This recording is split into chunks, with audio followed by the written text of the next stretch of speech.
El Viernes Santo, 21 de abril de 1519, una expedición de unos 600 aventureros de la colonia española de Cuba ancló en la playa de San Juan de Ulúas en la costa del Golfo, cerca de donde luego se fundó Puerto de Veracruz.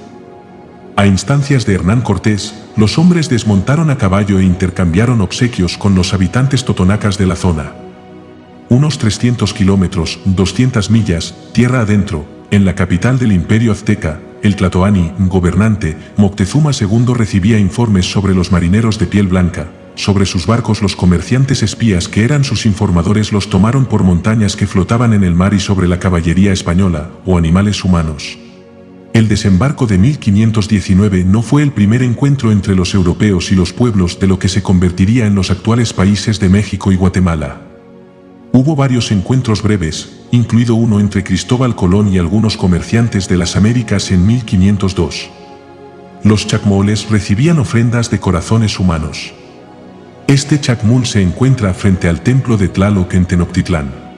Pero en ese fatídico día de 1519, incluso el primer paso en la invasión que cedió al Imperio Azteca provocó el primer contacto a largo plazo entre dos culturas separadas y completamente ajenas, Europa y Mesoamérica.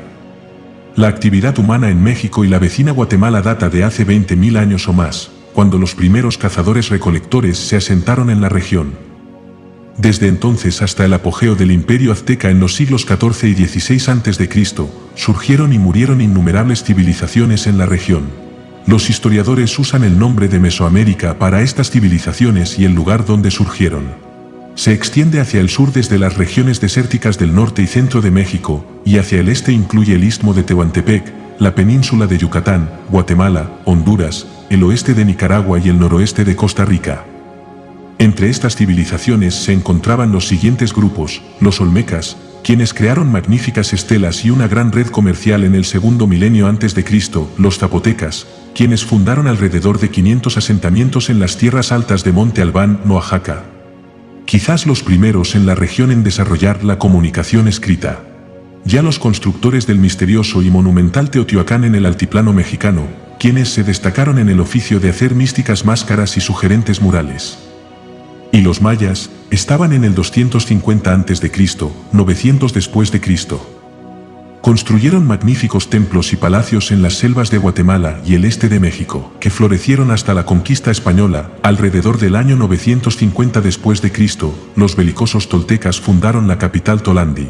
Realizaron sangrientas ceremonias religiosas, incluido el sacrificio humano. Los mixtecos, que sucedieron a los zapotecos en Oaxaca, se destacaron en la metalurgia y la pintura de libros a mano, procesador y constructor de imperios en 1200. Los mexicanos o aztecas crearon un imperio de 150.000 kilómetros cuadrados, 500.000 kilómetros cuadrados, después de fundar su capital en Tenochtitlán en 1325.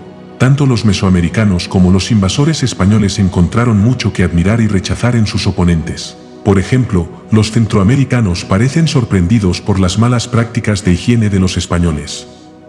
En la crónica de las conquistas de los conquistadores, hay muchos casos en que los lugareños les ofrecieron incienso. Los invasores lo tomaron como una señal de respeto, pero los historiadores sospechan que los nobles bien vestidos de Tenochtitlán estaban tratando de enmascarar el hedor de los soldados sucios. Con los años, el área cultural de Mesoamérica se extendió desde San Lorenzo hasta Tenochtitlán y el espacio entre Tikal y el lago Mada.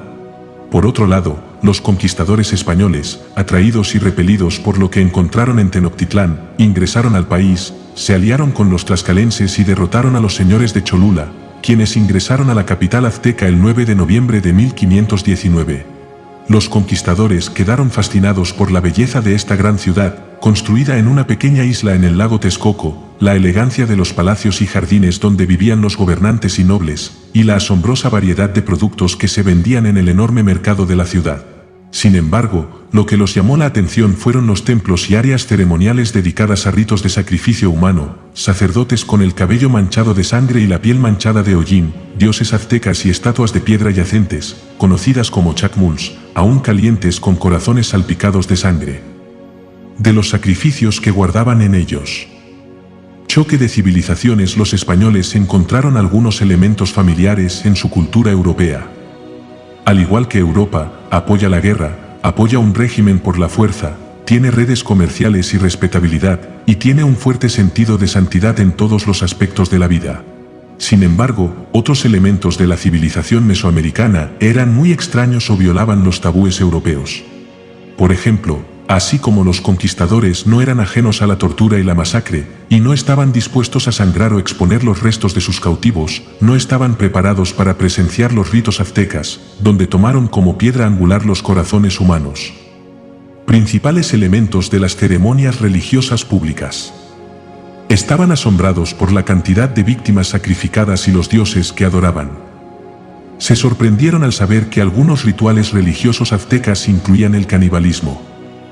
Los nobles y los sacerdotes compartían la carne de las víctimas sacrificadas en las gradas del templo y sus corazones eran visibles en el chacmul. Este ritual caníbal se originó a partir de la creencia azteca de que las víctimas sacrificadas personificaban y eventualmente se convertían en el dios sacrificado.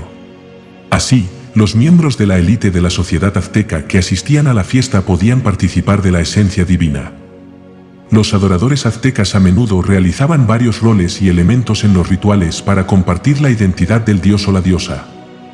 Esto incluía sacerdotes y sacrificios ataviados en honor a los dioses, así como el uso de elementos naturales como ofrendas o sacrificios. Bendito sea el nuevo acueducto que traía agua a Tenochtitlán durante el reinado del azteca Tlatoani Huitzot. Durante el reinado de 1486 a 1502, los sacerdotes usaban faldas de jade asociadas con la diosa del agua Chalchichlicue, y cuando se abrió el acueducto, se ofrecieron por primera vez incienso y el preciado color turquesa asociado con la diosa. Ora la diosa, el sacerdote vestido de diosa, la turquesa y el agua misma se entienden como una unidad en un concepto típico mesoamericano. Otro elemento importante de la cultura mesoamericana que fue ajeno a los europeos desde el principio fue la idea de que los dioses hacían que el tiempo fluyera en ciclos.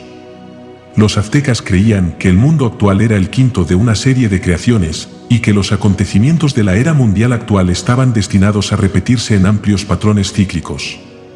Los escultores mayas alcanzaron su apogeo. Los mesoamericanos tienen un profundo respeto por el pasado. En tierras de los aztecas y mayas, los creyentes en la Edad Media acuden a las grandes ciudades construidas por sus antepasados, como los aztecas de Teotihuacán, Canitoulán y aztecas Tikal y Chichén Itzá azteca maya. No hay duda de que el deseo de devolver la gloria pasada al presente fue una de las fuerzas impulsoras del imperio azteca. Los aztecas querían conmemorar las actividades toltecas del fundador de Toltén. También se jactaban de adorar la ciudad sagrada de Teotihuacán, que creían que era la cuna de los dioses. Según la tradición religiosa azteca, los dioses se encontraron en el pasado primordial, crearon el sol y la luna, y los pusieron en movimiento en el cielo, ofreciendo su sangre divina, antes de que existieran la tierra y los edificios aún visibles.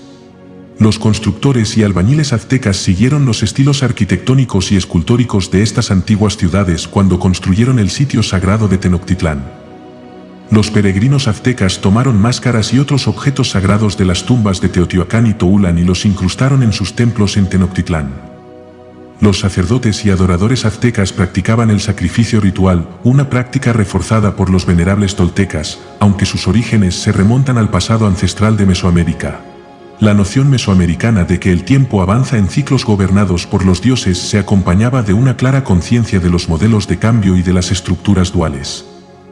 Los aztecas y los mayas consideraban que el universo estaba estructurado según una dualidad de elementos de origen divino, la vida y la muerte, el día y la noche, la luz y la oscuridad, lo húmedo y lo seco, el reino celestial y el reino de los infiernos, que se equilibran entre ellos.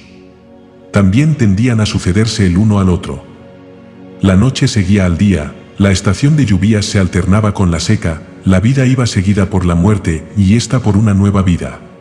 La muerte de un rey era el preludio de su viaje al inframundo, a la tierra de los muertos, e iba seguida por su ascenso al reino celestial. Sin embargo, los dioses podían romper esta pauta sagrada de alternancias en cualquier momento. Todas las noches, el sol adoptaba la forma de un jaguar y se abría camino por el inframundo durante las horas de oscuridad, antes de renacer en el cielo de Oriente.